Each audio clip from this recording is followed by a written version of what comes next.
Hello everyone and welcome to this morning's Forex session. I haven't actually checked my audio with David. I assume he can hear me. Yeah, brilliant. He can hear me. I know he can hear me. I know you can hear me. So thank you so much for taking the time to join us this morning, where obviously we're going to be looking at the Forex market, but not just the Forex market, because those of you who have taken our Forex program, those of you who have read my books or follow me on social media and my blog will know that um, we don't just look at, we may look at Forex charts, but we also look at what's going on in the broader market and the other capital markets, because it's everything is interrelated, and what is happening elsewhere in the markets can help to help us establish what are the drivers for the individual currencies and currency pairs.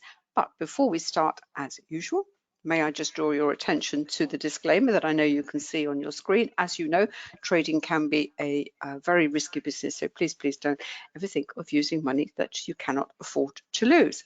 Right, where to start? I think the first thing is just very quickly, see what has been going on overnight. Of course, you know, you've been following what's been going on in equities and bonds and commodities, and you know, out there in the markets, and you will know. I suppose the best word to describe it is volatile. We do use this expression all the time. Oh, it's very volatile. Oh, there's a lot of volatility coming in. But we actually saw a fantastic example of it yesterday, and we were very lucky because we actually captured it while we were doing our webinar on the stock market yesterday evening for us here in the UK. Because when I talk about, I mentioned the drivers, one of the drivers at the moment for what is going on in the markets is clearly the virus, or more particularly the variant, which has suddenly materialized, and it has caused all sorts of fireworks and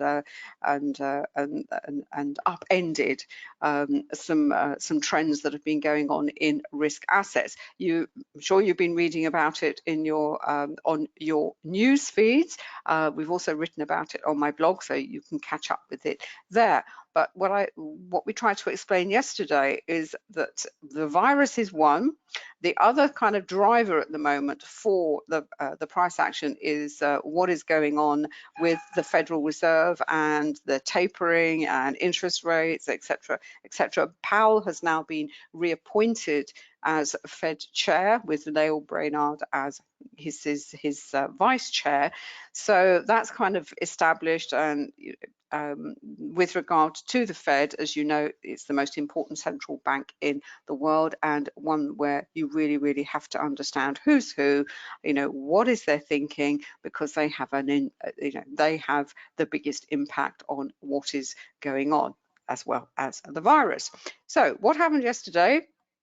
Everything was going up very nicely. All the indices were going up very nicely. And I think there was, I can't remember what, oh yes, the virus news was the first case of the variant, this new variant, I don't know how you pronounce it, Omicron, however you'd like to say, the one that has identified in South Africa. The first case has been established in the US, and that was enough. That was just enough to tip everything over. And I think the Dow then fell. It had gone up, how much, David? 600-700 points, and it collapsed something like 8. It lost everything and more. But obviously the market has now been reassured that, you know, yes, that bit of news is over. That's up. The Nasdaq is up quite nicely, and the Russell as well. And overnight, more importantly, the Kospi is also up. If you remember, I mentioned this is like the barometer of risk sentiment for the market in general. Now, being the beginning of the month, we know it's a very heavy time for data. Let's have a look. Thursday, yes, what have we got? This is the sort of Forex Factory gives us a kind of, you know, I wouldn't say edited highlights, but it picks out the most, you know, the most important ones. As you know, those of you who come along regularly, I consult 3 different calendars. Forex Factory, of course, all the time. And one of the features of what's happening today is look at the number of Fed speakers that we have later on. As I said, the Fed, hugely important. You know, what is going on, and of course we have their meeting later on this month, just before Christmas. Financial juice, as always, just to pick up what is going on at the moment. As Isran's saying, you know, some of the headlines are alarming in inverted commas, others are reassuring in inverted commas, and it's how the market is going to react. And you can't, you know, you can say, you know, is it if it's alarming, it will go down. If it's reassuring, it will go up. There's a little bit of that at the moment, but to be honest, the bottom line is it's volatile. Volatility brings its own issues, but it also brings opportunity.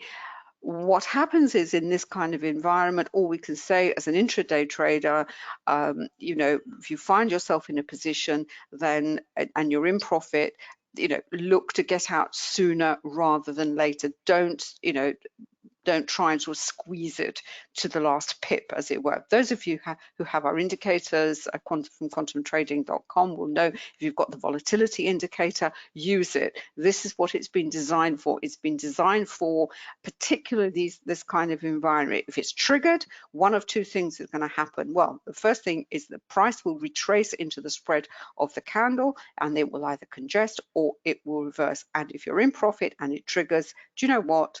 Come out, you can always go in again. But to give you an idea of the extent of the news that's coming out today, this is just Thursday. Here we are. This is just for the currencies that we follow. As you can see, it's the PMIs. It's the you know, these are the normal numbers that come out at this time of the year. But in a way, in a sense, the market is, yeah, it's paying attention to it, but it's got this, you know, the overriding drivers are these two elements. So just quick look at the Nasdaq. Yeah, well, that's up 76. It looks, you know, it's a little bit more. I think the best word to describe the market at the moment is when it goes up, it's reassured, as it were. Right, looking at what's happening in the individual currencies and currency pairs, and here we've got the CSI and the I've actually got the matrix set to the hour, and I've got the daily dollar index here. What is the CSI telling us? Well, this is not what we really don't want to see on the hourly chart. We don't want to see all these individual currencies kind of stuck in the middle here. We've obviously had some nice moves in the yen pairs, reflecting the improvement in sentiment. We've got they're not quite all, you know, stacked up one after the other. What you tend to find with the yen pairs is when they reflect strongly sentiment either in one direction or the other, what you want to see on the matrix, you want to see them all stacked up together, either at the top because the yen is being sold, market is is more tolerant of risk, traders and investors are taking on more risk. When they're stacked down at the bottom, most definitely it's you know, not happy and not wanting to take on more risk. And what you want to see on the daily on the hourly chart is they are reasonable numbers, but they have, you know, when things are moving strongly, these have been in 3 figures. And if you've got the trading view version of this indicator, you will know we've actually put a little not a little signal on here, but it's a little value next to the number at the top and the bottom, which tells us whether that's average for this time frame or it's high or low. It is going to be rolled out for the other pairs as well. We're just working on that at the moment, and that upgrade will be, you know, will be notified to you. But on an individual basis, what's been happening? We've got a little bit of buying in the Aussie, right? Let's have a look. If they're buying of the Aussie, what are they actually buying? Well, they're obviously buying against the yen, but you know, as I said, all very, very desultory based on the values. New Zealand dollar isn't really going anywhere because the line is, or hasn't been, is kind of moving sideways. We can see the yen's been selling off, the Swiss franc is selling off, the pound is kind of moving sideways. It's just waiting for the London Open at the moment. We've got a bit of sell on the euro. I've actually had a quick look at the euro CAD to see whether something was going on. It's kind of moving, but again, it's not. It's a little bit desultory. Chances are it will pick up as the session unfolds. In fact, let's have a quick look at what's going on in the euro CAD, because that's the one I picked off earlier on this morning. This is my the five sets that I have here. Oh, it's kind of picked up. I kind of, where did I come in? I came in just in about here at about 7 o'clock this morning. Yeah, so we've had a little pullback here and it's carrying on lower. How does that match up with what we have on the daily chart? Well, we had this big volatility. This is what I'm saying about volatility candle. This was on the day. In fact, I was long this pair. I was long Euro CAD, Euro Aussie, and Euro New Zealand. I was actually buying the euro against all the commodity currencies, and it was going okay, but it was a real struggle because the euro was being sold off quite heavily. But then this happened. There was a massive volatility candle, and I closed out. That was it. This is what I mean about the volatility. You know, if there was a little bit of profit in there, not a huge amount. I was kind of debating whether to shut the whole, all three of them out. And one of the reasons I was debating not holding it on to the positions was because we may have not, I know we haven't talked about this recently, is there is a cost of carry on positions, an overnight cost. Some of them will be in your favor, i.e. the broker will pay you, but other times, you know, you have to pay a small charge, as it were. And on those three pairs, one of them was actually quite, you know, it was quite high. And so, you know, if the position is neutral or it's going against you, it's not doing very much, you've got that working against you. So, you know, there comes a point in saying, well, do you know what, do I really want to hold onto it? Well, this happened on all three pairs. I had this massive volatility candle. I said, that's it. As soon as it triggered, I was out. And what happened?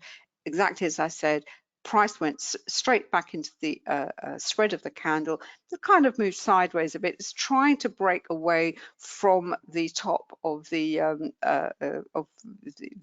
high of that candle. Once you have a volatility candle, we talk about support and resistance, which is a very important part of VPA. The high and the lows of the volatility candle of themselves also become important support and resistance points. It's again, try to move higher, come back, and you know, we're back into a sort of, it's a very small candle. It's not a huge candle. This is on the daily chart, but looking at the on the Renko, which is where I am down here at the moment, we've got a bit of volatility coming in because it's actually because obviously it's the London Open. We are in a downtrend. We can see here the Renko. We came off the R1 down to through the levels. If you've missed this little bit here, another potential entry point using the Camarilla is using the third levels. If the price does go through and doesn't congest and everything else being equal, you know, that is another level that you could possibly use to as a potential entry point. On the hourly chart, this is that we're actually looking to break from the volume point of control. We've had this period of congestion. One of the sessions we're going to do is going to look at the congestion, and we're going to look at accumulation. They both do the same thing in the sense that the type of price action that you see, but there is a difference between the two. We're not going to do it today, but we'll certainly one of the topics that we'll do for the future. But when you look at a sideways movement, a congestion phase, particularly around the volume point of control.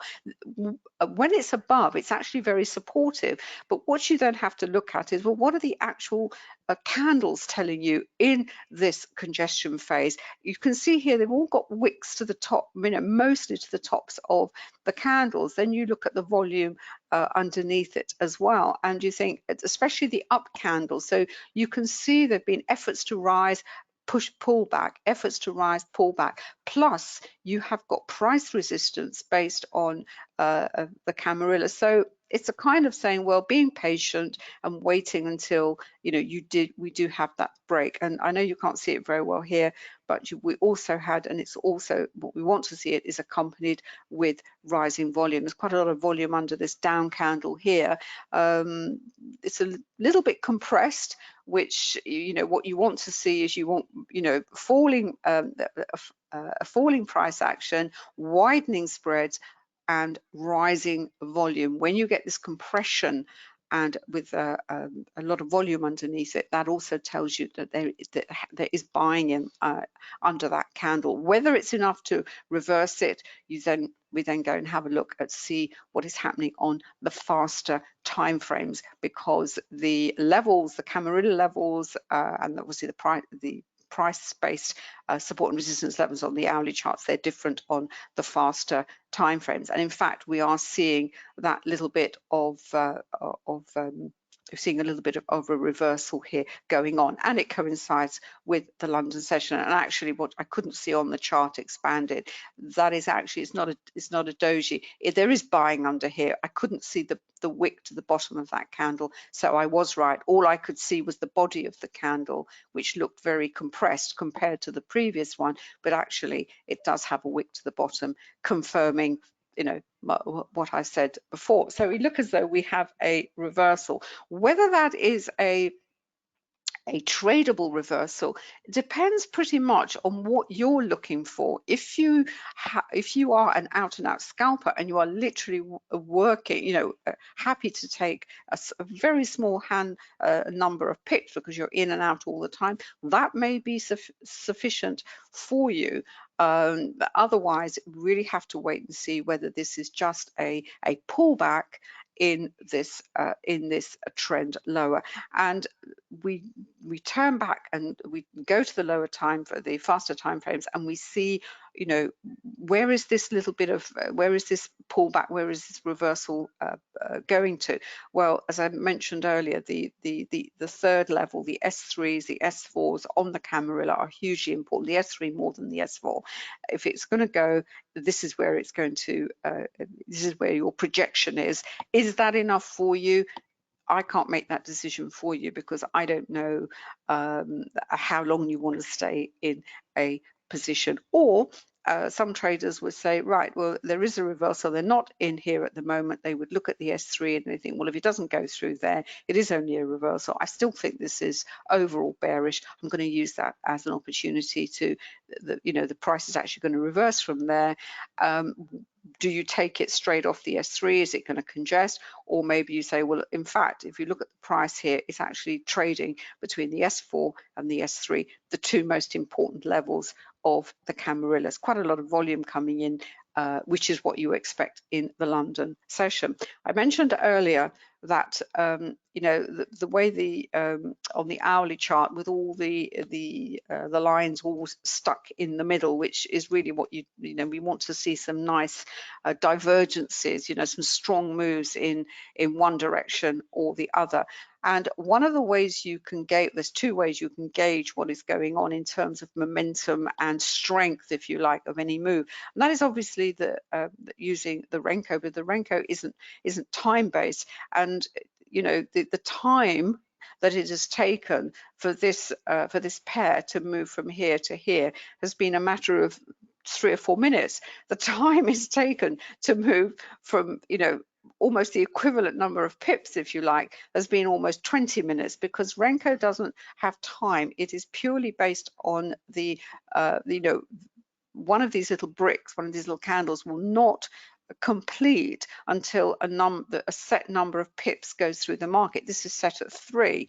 So 3 pips sometimes in the market could take, you know, at certain times of the trading session could take, I don't know, half an hour maybe, and that will be reflected in the Renko. At other times, it will go through in you know, in the blink of an eye, as it were, because the markets don't run on you know, they're not metronomic. They don't run at an even pace. They speed up, they slow down, depending on, you know, the news that's coming out, the time of day, the session time, the amount of participation, etc., etc. And the forex market in particular is, you know, those of you who've done our program will know it is 3 very, very distinct sessions. Now, looking at this little piece of price action here, what have we got?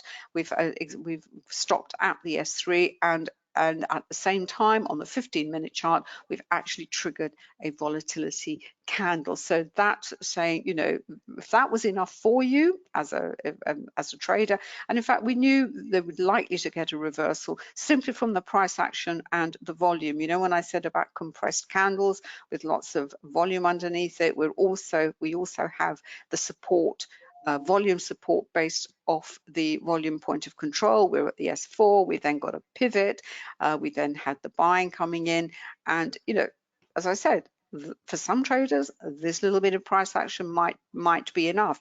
It's got to our projected target, which is the S3. Is that and we've got a volatility triggered on the 15. You think, well, shall we wait? Shall we close out? We've got the Renko. What the Renko does is absolutely brilliant at helping you keep you in, because it absorbs all the volatility that is the reason why the volatility candle is triggered in the first place. That is helping to keep you in. It's also picking up any momentum that is behind this move at the moment. And what the Renko also does is it's very geometric. So when we talk about things like double bottoms, or we talk about pullbacks, or we talk about double tops, triple tops, they are beautifully, you know, displayed on something like the Renko chart. So this is, as I said, is you know, really nice examples of all the things that we talk about the price from not only from a VPA perspective, but also how the indicators that we have developed, we've developed them particularly to support the concepts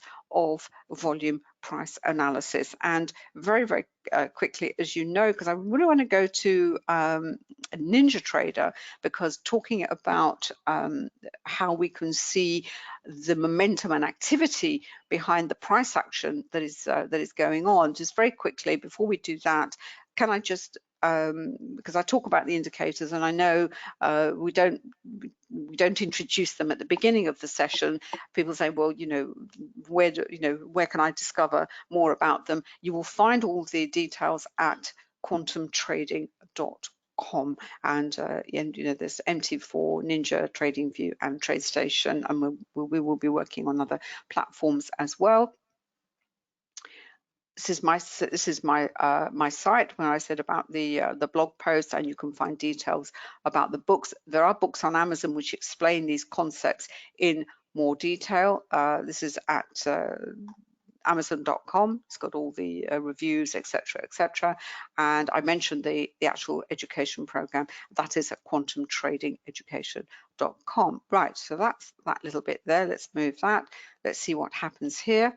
It seems to be punching higher. This hasn't the 15-minute chart, although you'll also notice that this triggers in real time. This candle hasn't closed off yet, but the volatility indicator was triggered in real time. So it is definitely not, it is not a lagging indicator. It doesn't wait until the candle closes off before it triggers.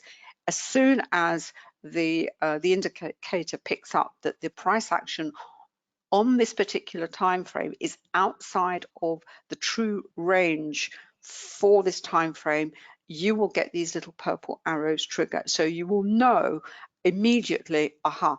So the thing is now, do you come out immediately?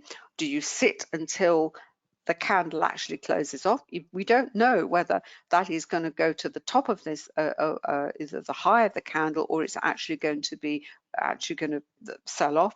The Renko will certainly help you. It will because it absorbs the volatility. We are at this key S3. If it certainly pushes through, great news. On the 5-minute chart, what have we got here? We have had some really nice volume coming into the euro, but that is what we would expect at this time. You would expect, much more, liquidity, participation. So we just sit here and wait. We've got 3 minutes to go. Let's see what happens. Let's see what happens. As I said, so all these combination of factors coming together. And also we look at the daily chart. Yes, we've had it's been a down candle, but what we're seeing at the moment is this pushback on the, we've got a wick to the bottom of the candle. Let's see here. And we had buying we've had some buying on the bottom of the hourly candle. Let's see if that's enough to push it higher. Interesting. All these little factors together. Having to have a look, see what's happening over on the 15. Let's have a look at the 5-minute CSI. What have we got? Well, the CAD is still falling. Let's take all these off so we can see what's what on the actual thing themselves. Well, we've got a little cross on the 5-minute CSI. So a cross is on the CSI.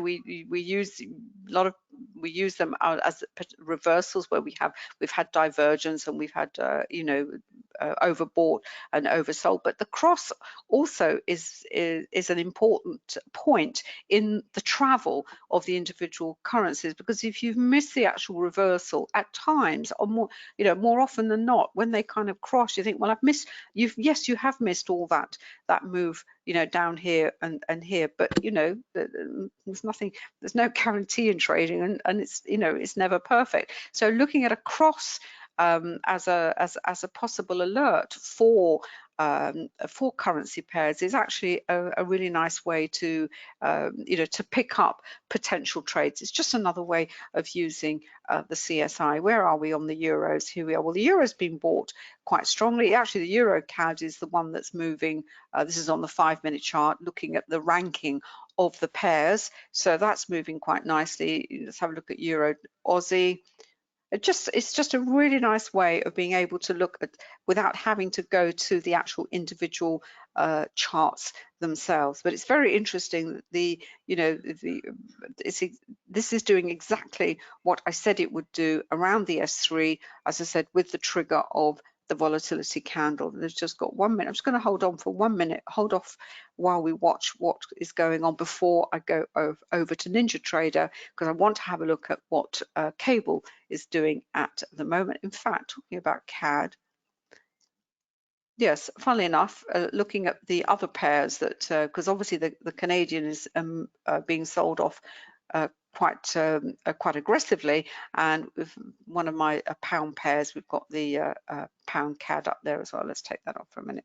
Yeah, here we are. Okay, 15 back into the spread of this candle.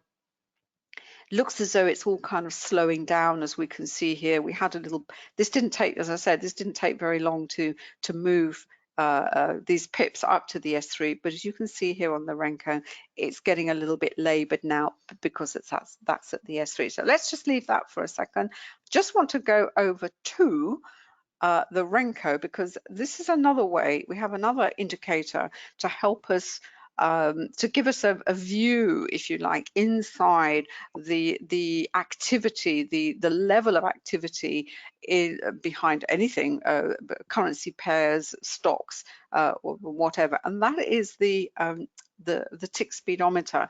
There is a newer version, there is an upgraded version of this indicator which David has on his system. I haven't downloaded it yet, but what I wanted to highlight, I just happen to have cable here, so I'm just going to leave it on cable, and I've got two Renkos here.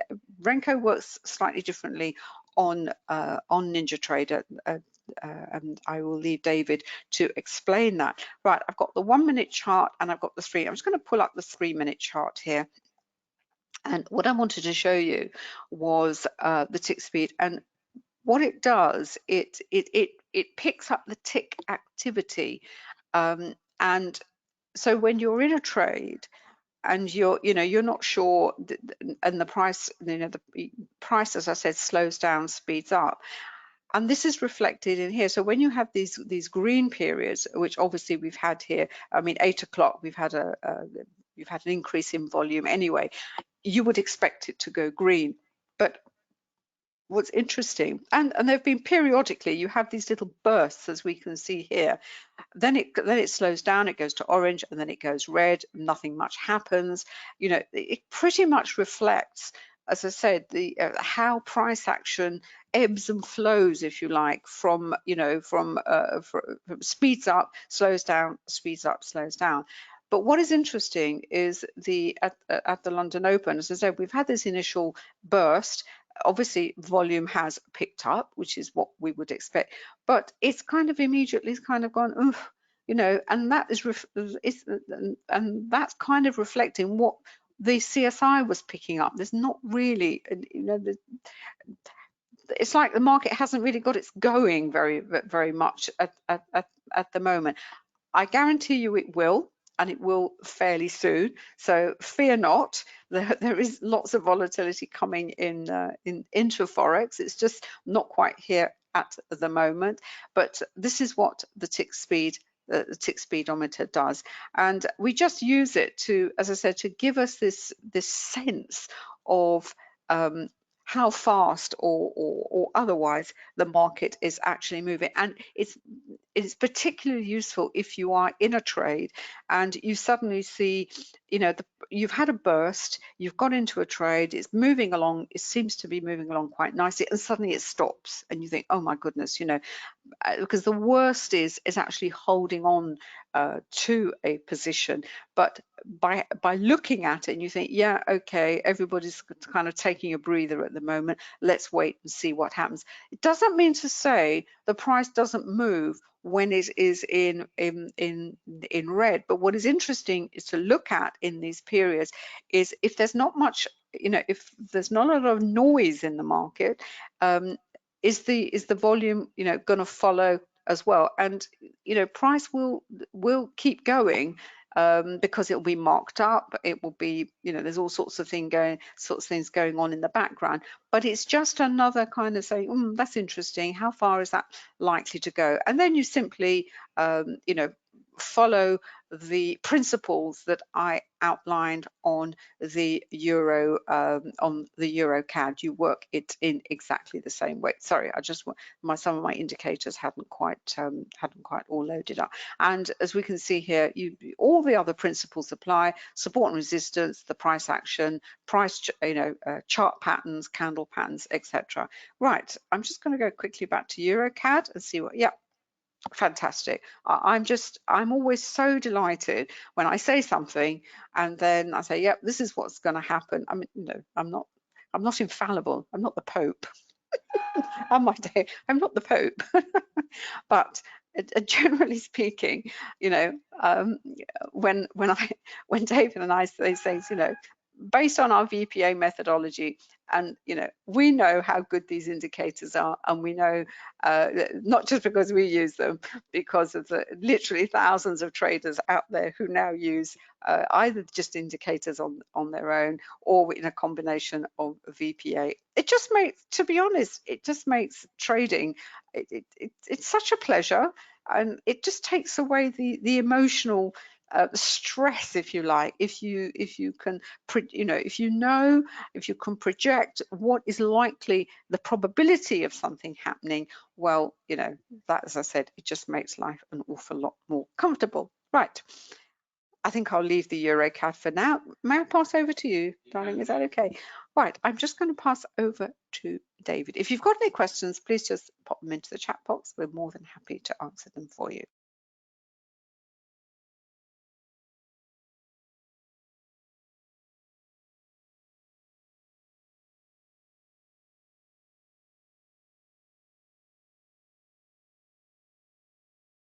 Hi everybody, hopefully you can hear me okay. Hopefully you can see my screen. I'm just looking around. Yep, looks like it can. Yeah, fine. I thought I'd start with the currency array because it's very interesting at the moment, and I've got it isolated out on the dollar, which is the little toggle up here. So I've got it isolated on 1 minute, I've got it on 5 minute, and I've got it on 10 minute as well. Just move the chat box out of the way. Let's move that down there. Close that down. There we are, move that over there.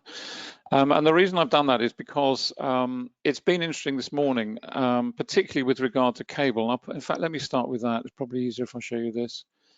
There we are. We are in a bit of a rush today because we have got a couple of appointments coming up, and we are going to have to close off fairly soon. But let me just start with this. This is the indices, the currency indices.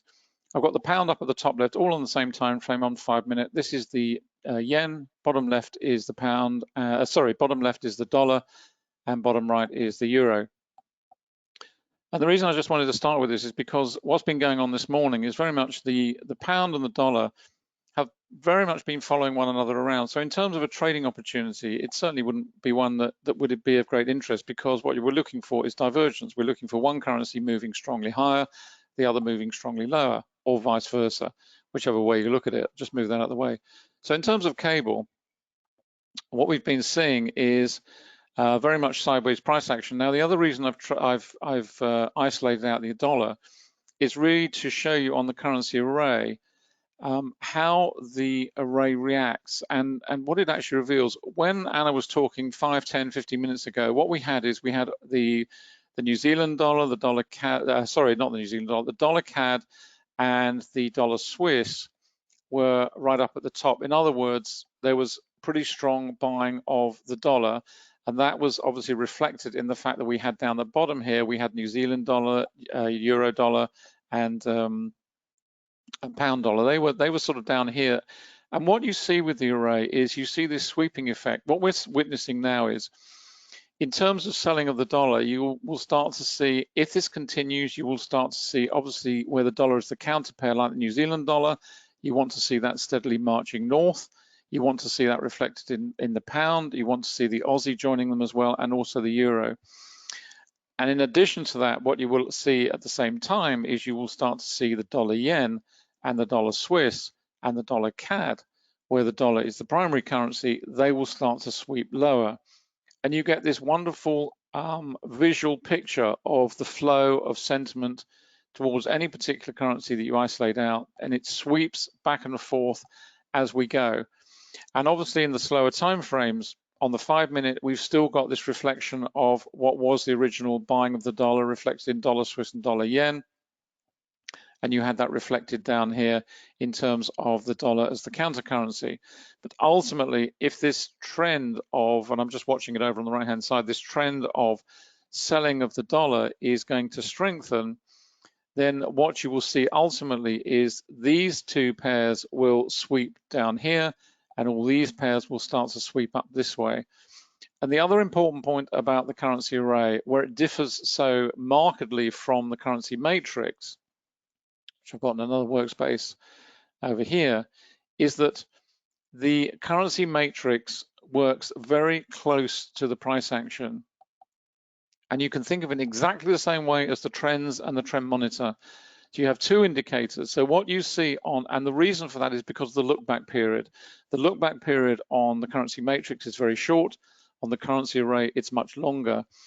And therefore, the reason you use the two indicators is because the currency matrix, as I say, works very close to the price action, and therefore you will see changes in trend reflected much more quickly. The currency array takes a much more considered view because it has a longer look back period in exactly the same way as the trend monitor does. And therefore you will get a different perspective. People say, oh, why have you got two indicators? Why am I seeing something different on the currency matrix as opposed to what I'm seeing on the currency array? And that's the difference. It's exactly the same as on the trends and the trend monitor. They are looking at different perspectives, their horizon is completely different. One is looking at it, I'm thinking of a boating analogy, one is looking at it, you're leaving port and you're literally looking at what's going on around the harbor amongst other boats you've got to navigate through and etc. And you're making your way out down the channel into open sea. The other visual perspective when you're out at sea is you're looking at the horizon, you're looking at a much longer perspective, you're looking at what's coming at you from a much further distance, and it's exactly the same here. So I just wanted to make that point and highlight that for you. Let's just have a quick look at the currency pairs multiple times. This is cable I've had up here, and really just makes the point. You know, this is, you can see it over here. It's sort of been following around. We're starting to see some divergence come in, but broadly speaking, this is what you've been seeing. You've seen congestion. You know, no great trends there. It's just moving sideways. It's not the best pair to trade. Certainly in terms of what has been moving, the CAD here, you can see if we head over onto the multiple currency strength indicators, where I've got them across multiple time frames. There we go. Just wait for that to load up. Just while I'm doing that, let's just pull up TradeStation. TradeStation is the beauty of TradeStation, and it's part of the reason that we are working on the market analyzer on NinjaTrader, is that the speed with which you can sort, particularly in the currency market where you've only got 28 pairs to worry about, strictly speaking. And of course, there are a lot more, but the actual ones that are heavily traded are the 28, which I've got up here.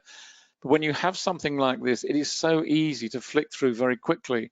You know, if we want to go and look at, let's have a look at CAD yen up there anyway. That was the one that's been moving. If you want to go to another pair, you just flick it on here. It automatically loads very fast. These are different time frames. I've got 1, 3, 5, and 10, all interval linked. But I've got the radar screen down here, and I've also got the other indicators on here. I've got the trend monitor, and I've got the volatility indicator. So you're constantly scanning up and down below here, I've got a dollar matrix, if you will, which just gives me a heads up. It tells me what's going on. And here again, you get a visual on the colors. If we're looking, are we looking at dollar buying? Are we looking at dollar selling? Are we looking at this block here, which is all dollar as a counter currency, should be opposed to these currencies here, which have the dollar as the primary currency. And again, it just gives you all this information. Just flick through very quickly, just go and see what's happening on cable. There we are. That's what's going on across the time horizons. A lot of volatility coming in. And as Anna said, the volatility triggers in real time. You don't have to wait for the candle close. Now that may not be significant when you're on a 1-minute chart or a 30-second chart or even perhaps a 5-minute, but I can assure you it does thereafter, because what you want to see is that triggered in real time.